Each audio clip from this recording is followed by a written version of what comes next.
দর্শক এখন রয়েছে দেশের ব্যবসা বাণিজ্য বিনিয়োগ এবং সে সাথে প্রস্তাবিত বাজেট নিয়ে বিশেষ আলোচনার জন্য আমাদের সঙ্গে স্টুডিওতে উপস্থিত রয়েছেন দেশবন্ধু গ্রুপের চেয়ারম্যান জনাব গোলাম মোস্তফা। আমরা কথা বলছি তার সাথে। জনাব গোলাম মোস্তফা, আপনাকে স্বাগত জানাচ্ছি আমাদের আজকের আলোচনায়। জনাব গোলাম মোস্তফা, অ্যাজ ইউজুয়াল যেটি দিয়ে আলোচনা শুরু করি সেটি দিয়েই করতে হবে যে অনেক দিন ধরে আসলে ব্যবসা বাণিজ্যের সাথে সম্পৃক্ত আছেন উদ্যোক্তা হিসাবে। সম্প্রতি আমরা বাজেট ঘোষণা দেখেছি, সবকিছু মিলিয়ে আসলে ব্যবসা বাণিজ্য পরিস্থিতি কেমন রয়েছে সেটি দিয়ে যদি আলোচনা শুরু করেন। রাজীব, ধন্যবাদ আমাকে এই প্রোগ্রামে ডাকার জন্য। ওই কথাটার উত্তর দেওয়ার আগে একটা গল্প শোনাই। আপনি তো জানেন আমার বাড়ি কুড়িগ্রাম, নাগেশ্বরী। আমাদের ওখানে বাংলাদেশ স্বাধীন হওয়ার পর ওখানে এক চেয়ারম্যান ছিল, মনসুর চেয়ারম্যান, তার বাবার নাম ছিল আবু বক্কর ব্যাপারী। তো একদিন আবু বক্কর ব্যাপারী একটা গাভী হারায় গেছে, তো সেটাই দিয়ে হাল বয়।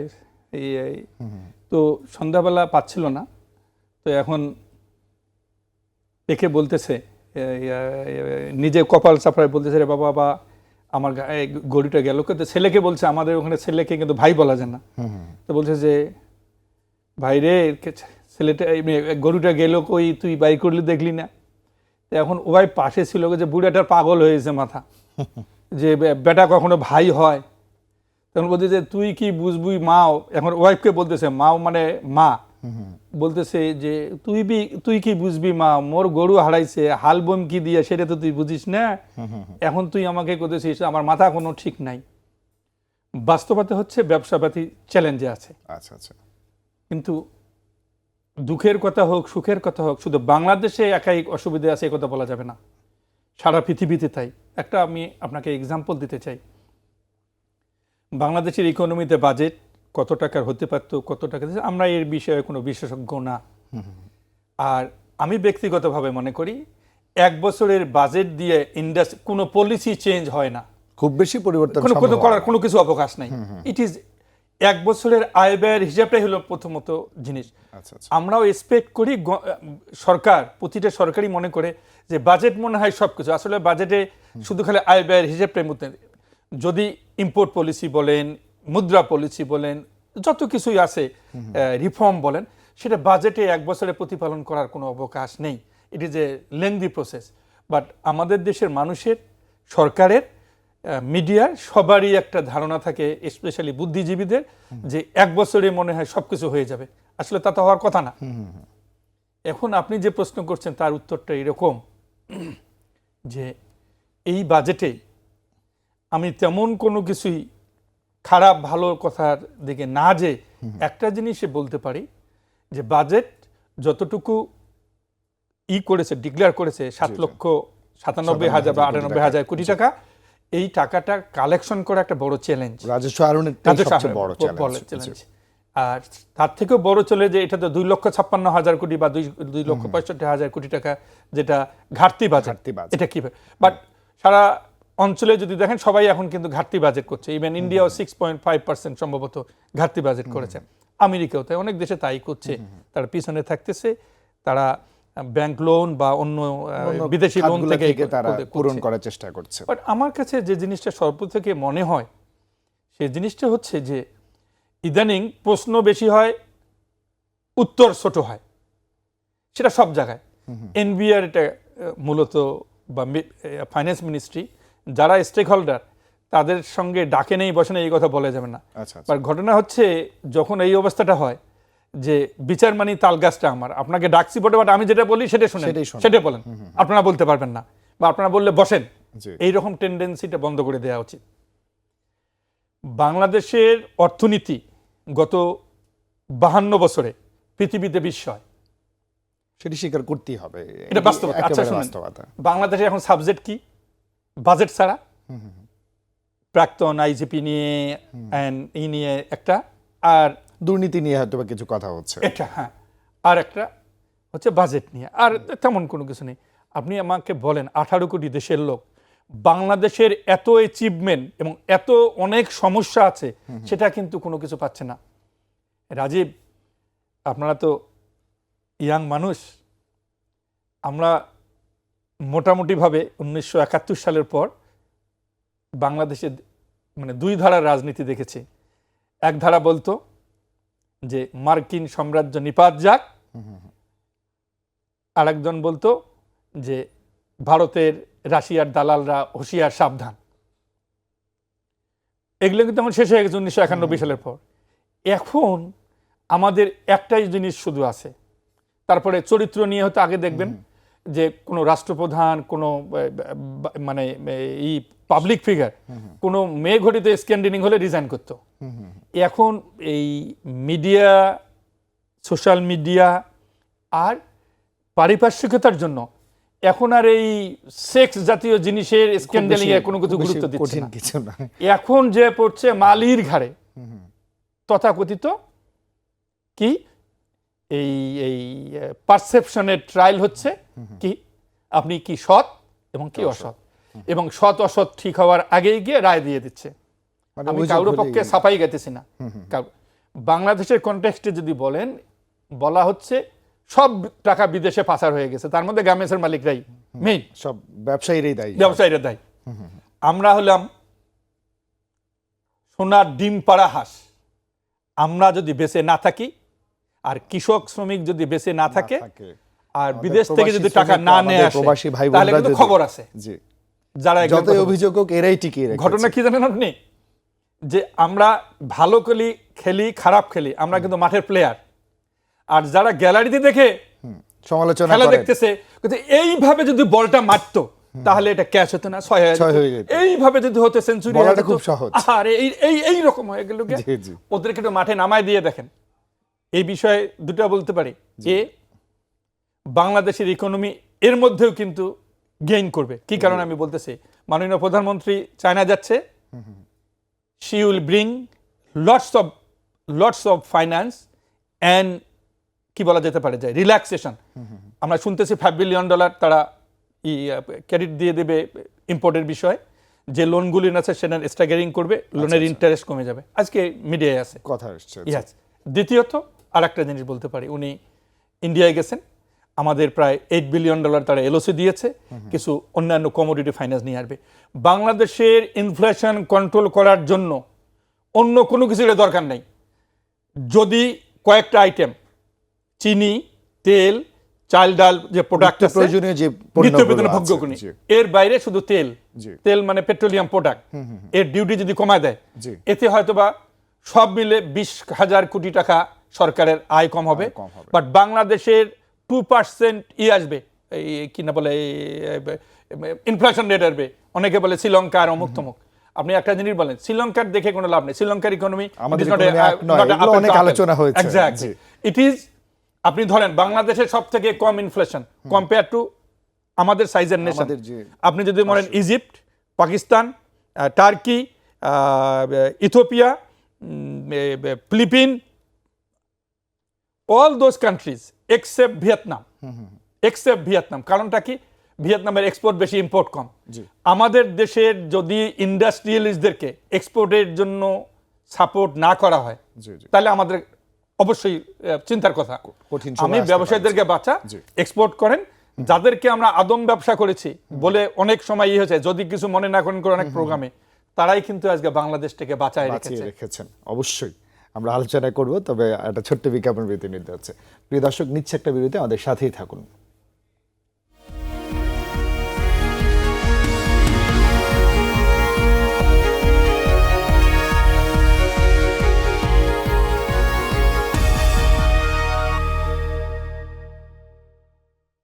স্বাগত বড় 21 বিজনেসে। দর্শক, বিরতির আগে আমরা দেশের ব্যবসা বাণিজ্য, বিনিয়োগ এবং প্রস্তাবিত বাজেট নিয়ে আলোচনা করছিলাম দেশবন্ধু গ্রুপের চেয়ারম্যান জনাব গোলাম মোস্তফার সাথে। তার সাথে আবার আলোচনায় ফিরছি। জনাব গোলাম মোস্তফা, আপনি যেমনটা বলছিলেন যে নানা শঙ্কার মধ্য দিয়েও, চ্যালেঞ্জের মধ্য দিয়েও কিন্তু বাংলাদেশের অর্থনীতি এগিয়ে যাচ্ছে, কিন্তু ভালো খবরগুলো হয়তো বা যেভাবে আসা উচিত বৈশ্বিক বা আমাদের দেশীয়ভাবে আমরা সেরকমটা পাই না। আরেকটি বিষয় হচ্ছে যে আমরা দেখছি মাননীয় প্রধানমন্ত্রী একা পরিশ্রম করছেন, বাস্তবায়নের জায়গাটি নিয়ে অনেক চ্যালেঞ্জের কথা আছে, কিন্তু ব্যবসায়ীদের সাথে সাথে বাংলাদেশের ব্যাংক ব্যবস্থাপনার কিন্তু একটা বড় গুরুত্ব আছে আমাদের অর্থনীতিতে। তারা বড় একটা সাপোর্ট আপনাকে দিয়ে যাচ্ছে।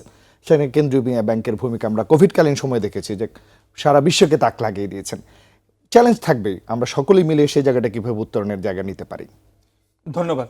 বাংলাদেশের ইকোনমি যে কথা বলেছিলাম, যে একটা অবিস্মরণীয় ঘটনা আমরা ঘটিয়েছি। আমরা দেখেন 49টা দেশ, এলডিসি দেশ, তার মধ্যে আমরা গ্র্যাজুয়েশন করছি। কোভিডের মধ্যে আমাদের success is one of the best country. Even in fact পৃথিবীতে কোনো কান্ট্রি আমাদের মতো গ্রোথ ধরে রাখতে পারেনি। এই টাকা চুরি করে পাঠায় দেয়া, অমুক করা, তমুক করা, no nation on the earth.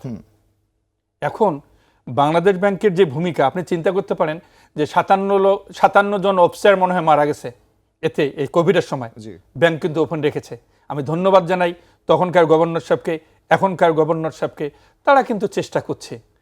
But এককভাবে তার কোনো সময় ব্যক্তি একক তো কোনো কিছু নেই, একটা ইনস্টিটিউশনের দরকার। তবে ব্যক্তিগতভাবে আমি দুজনকে চিনি, আমি এই ভদ্রলোককেও দেখেছি যে উনি চেষ্টা করছেন যতটুকু করার, এবং ওনার তো টিম আছে, এবং উনি একাই, উনি অনেকে, যেমন আমি যখন বলেছি ওনাকে যে খাদ্যদ্রব্য পণ্যের ডিউটিগুলো যদি কমায় দেন এবং আমাদেরকে যদি এলসি মার্জিন 100%-এর বদলে 20%, 10% করা যায়, আগে করে দেন, স্পেশালি নিত্য প্রয়োজনীয় দ্রব্যের ক্ষেত্রে, তাহলে কিন্তু কমে যাবে। তো উনি বলছে মোস্তফা সাহেব আমি আমারটা করতে পারি, বাট আর একটা যে ডিপার্টমেন্ট আছে এনবিআর এর দায়িত্ব তারা আমি নিতে পারি না, ডিউটি কমাবে কি কমাবে না সেটা তো আমার দায়িত্ব না। আপনারা দেখেন যে আপনাদের ব্যাংক যখন আমাদেরকে করার জন্য এলসি পেমেন্ট দেওয়ার জন্য যদি ডলার লাগে, তখন কিন্তু আমরা সাপোর্ট দিচ্ছি ফার্টিলাইজারের ক্ষেত্রে, এগুলির ক্ষেত্রে। আপনি আশ্চর্য, আমাদের দেশে 6,85,00,000 টন ধান উৎপাদন হয়েছে গত বছর, 49 লক্ষ টন, 47 লক্ষ টন ভুট্টা আবাদ হয়েছে, 11 লক্ষ টন হুইট হয়েছে, এবার হয়তো বা 7 কোটি টন 8 কোটি টন তৈরি হয়েছে, ধান প্রোডাকশন করছে কৃষকরা। It is a major issues বাংলাদেশের অ্যাচিভমেন্টের। এবার ইনশাল্লাহ, গত বছর আমাদের 10 লক্ষ টন চাল ইম্পোর্ট করতে হচ্ছে, এবার হয়তো বা লাগবে না, মুড়ির চাল ছাড়া ইউজুয়ালি নিয়ে আসে। তো চিনিতে সরকার আমাদের প্রায় 27 লক্ষ টন আসে, 10,000 কোটি টাকার মতো ট্যাক্স পায়। তেলে পায় অ্যারাউন্ড 6,000 কোটি টাকার মতো, প্রায় 2 মিলিয়ন টন আসে। এর বাইরে আছে গম, জিরো ডিউটি। এর বাইরে কি কন্ট্রোল করার জন্য তেল, অলমোস্ট $6 বিলিয়ন শুধু তেল আসে, ক্রুড অয়েল এবং জ্বালানি তেল আসে। এর বাইরে আরও কিছু প্রোডাক্ট আছে, কিন্তু আপনি আশ্চর্য হয়ে যাবেন, বাংলাদেশে 1,95,000 টন আপেল ইম্পোর্ট হয়, 2.5 লক্ষ টন কমলা উৎপাদন হয়। এর ডিউটি বাড়ায় দেন, তাতে কোনো অসুবিধা নেই, এটা বড় লোকের খাবার। বাট চিনি, তেল, লবণ এখন তো আসে না, আরো কিছু কয়েকটা প্রোডাক্ট আছে বাংলাদেশে, মানুষ মনে করে যে ডাবল ডিজিট মানে কি 15% হতো বা, এটা যদি 7-8%, 6% নিয়ে আসে, এর একটা মাত্র এই বাজেটের ইম্প্যাক্ট হলো ডিউটি রিস্ট্রাকচার করা। পলিসির ব্যাপারে এখানে কোনো কিছু করার নাই। আমি সরকারের কাছে অনুরোধ করব, বাংলাদেশ ব্যাংকের কাছে অনুরোধ করব যে এলসিগুলি করার জন্য যতটুকু সম্ভব সাহায্য করা বড় বড় আমদানিকারকদেরকে, যারা র মেটেরিয়ালস নিয়ে আসে, এটা কিন্তু ফিনিশ প্রোডাক্ট না, আমি র মেটেরিয়াল, যারা ইন্ডাস্ট্রি 1,000 কোটি টাকা আসছে। এখন আপনি দেখেন ডিউটি 40 টাকা, 25 টাকা মনে হয় তেলে, এখন 40 টাকা থাকার জন্য 40 টাকা দামে নাই এতে ইন্ডিয়ায় চিনির দাম, হাজার হাজার না লক্ষ লক্ষ টন মাল আসতেছে, এখানে ডিউটি কমতেছে না, এখন 40% ইম্পোর্ট কমে গেছে। এখানে কি ট্যাক্স গভর্নমেন্ট কম পাচ্ছে না? ঘটনা কি, আমাদের দেশে না, শুধু সারা পৃথিবীতে অনেস্ট লোকের একটু থাকেই, বাট মনে কিছু করিয়ে না, বাংলাদেশে যত কিছু করেছে বা অধিকাংশ করেছে আধা শিক্ষিত, অর্ধশিক্ষিত, গ্রামের থেকে, হাই স্কুল থেকে পাস করে আছে, তারাই করেছে। এই যে প্রবাসী শ্রমিকরাই করেছেন। এই আদম ব্যবসা সহ গার্মেন্টসের যারা মালিক, এই 3 ঘন্টা 24, হ্যাঁ, তারপরেও কিন্তু গত 15 বছরে, এই বছর বাদেই $449 বিলিয়ন গার্মেন্টসের মালিকরা নিয়ে আসছে, এই শ্রমিকদের সহ। আমরা যে অভিযোগ 1 বিলিয়ন, 2 বিলিয়ন, 3 বিলিয়ন, বাকিটা তো এসছে। দেশের তো আজকে এই অবস্থা। আমি আর একটা জিনিস বলি, আমাদের দেশে সিপিডি সব কিছু জানে বলে মনে হয় আমার কাছে, বা আরো কয়েকটা অর্গানাইজেশন, মনে করেন টিআইবি হচ্ছে, আমার কাছে মনে হয় আমি যদি সরকারে থাকতাম, আমি একবার বা দুবার ওই সেই নায়ক ছবির মতো ইন্ডিয়ান, একদিনের জন্য অনিল কাপুরের না, এখানে আমি বানাই দিই 1 বছরের জন্য তোমরা বাজেট দিবা, বাজেট ইমপ্লিমেন্টেশনের দায়িত্ব দিয়ে বাস্তবায়নটা করো, শুধু কথা বলে দেখি সিপিডি কতটুকু সমালোচনা ভাই ওই ওখানে ওই বসে ডায়াজে বসে করা, এখানে কিন্তু অসুবিধা। সেকেন্ড থিং, আমাদের দেখেন যে এই কোভিডের সময় পর্যন্ত আমাদের প্রায় $44 বিলিয়ন ছিল। It became now $20 billion plus minus, we do not know how this $20 billion came down. জাতিকে মনে হয় সরকারের জানানো উচিত। তবে একটা জিনিস বলে, এর মেইন কারণ হলো আমদানি বেশি, রপ্তানি কম। তাহলে রপ্তানিকারকদের সাহায্য করা দরকার। আমি একটা ক্রুড এক্সাম্পল দিচ্ছি। জি এখন গার্মেন্টসের মালিকরা যারা বাংলাদেশে সব থেকে 84% এক্সপোর্ট করে তটস্থ আছে এনবিআর এর জন্য। এক্সপোর্ট সেদিন এক কমিশনার বলছে আপনারা এক্সপোর্ট করলেন না করলেন, ব্যবসা করলেন, ইন্ডাস্ট্রি চললেন না, তার আমার কিছু যায় আসে। আমাদের একটা জাহাজ, দুইটা কোম্পানির জাহাজ, আমরা একটা মাল কিনেছি, ওই জাহাজে আর একটা রিফাইনারি মাল আছে, Abdul Monem, one of the biggest business house in this country. কত আছে আপনি বিশ্বাস করেন, গত 1 মাস 1.5 মাস থেকে জাহাজটা আটকায় রেখেছে। এটা আইজিএম পর্যন্ত এমএন করছে না, প্রতিদিন $30,000 ড্যামারেজ। দায়িত্ব কে নেবে? আমি টেলিফোন করছি, আমার ডাইরেক্টর টেলিফোন করছে, কমিশনার তো ডিপটি কমিশনার ধরে না আমার। আপনি দিকে দেখছেন, সময় মনে হয় নাই নাকি? আচ্ছা ভাই, এখন কি বলবো, এত এত বড় জিনিস জিজ্ঞেস করছেন, ছোট করে উত্তর দেওয়ার তো কোনো কিছু নাই। এই জন্য বলছি প্রশ্ন হবে 1 লাইনে না 1 মিনিটে। আমি আপনাকে একটা জিনিস বলি, ওই ভানু বন্দ্যোপাধ্যায়ের একটা গল্প আছে যে ওই যুদ্ধে যাব কি যাবো না, শেষে বলে যে আমি যুদ্ধেই যাব না। এইরকম যদি অবস্থা হয়, 1975 সালের পর বঙ্গবন্ধু মরে যাওয়ার পর প্রফেশনালসরা দেশের বাইরে গেছে, গত 2-3 বছর থেকে সো কল ও নাম অ্যান্টি করাপশন ক্যাম্পেইনের জন্য এই গার্মেন্টসের মালিকদের, অমুকদের, তমুকদের, এমপিদের, পলিটিক্যাল লিডারদের মানে ডিসব্র্যান্ডিং করার জন্য উদ্দেশ্যমূলক ভাবে কেউ এই কাম করছে কিনা সেটা দেখা উচিত, এটার ইনভেস্টিগেশন করা উচিত। আমি বলি আমরা ফেরেশতা না, উই আর হিউম্যান বিং। দোষ থাকলে সেটার বিচার হতেই হবে। 18 কোটি লোকের মধ্যে করাপশন থাকবে, ওই যে এমপি কে নিয়ে যা টুকরে করছে, অমুক করছে, তমুক করছে, এটা হতেই পারে, but we have more positive news than that. এবং সেটাইকে আমাদেরকে মূলধন করে পাথেয় করে চলতে হবে, এই পিছন দিকে তাকায় নিলে চলতে পারবে না। যারা আজকে আমরা ইন্ডাস্ট্রিয়ালিস্ট, আমাদের মনের দুঃখের কথা কেউ তো শোনার নাই, আপনাদেরকে একটু বললাম, জনগণ যদি কিছু শুনে থাকে। প্রত্যাশা করব মাননীয় প্রধানমন্ত্রীর শক্ত যে হাত ধরে এগিয়ে যাচ্ছে আপনাদের সহযোগিতায়, বাংলাদেশ ব্যাংক বা ব্যাংকিং সেক্টরের সহযোগিতা, আমরা আরো অনেক দূর এগিয়ে যাবো। আপনাকে অনেক ধন্যবাদ। অনেক ধন্যবাদ। প্রিয় দর্শক, এতক্ষণ দেশের ব্যবসা বাণিজ্য, বিনিয়োগ এবং প্রস্তাবিত বাজেট নিয়ে আলোচনা করছিলেন দেশবন্ধু গ্রুপের চেয়ারম্যান জনাব গোলাম মোস্তফার সঙ্গে। এবারে নিচে আরেকটা বিরতি, বেলা 2:30 আবার ফিরবে একুশে বিজনেসে, আমাদের সাথেই থাকুন।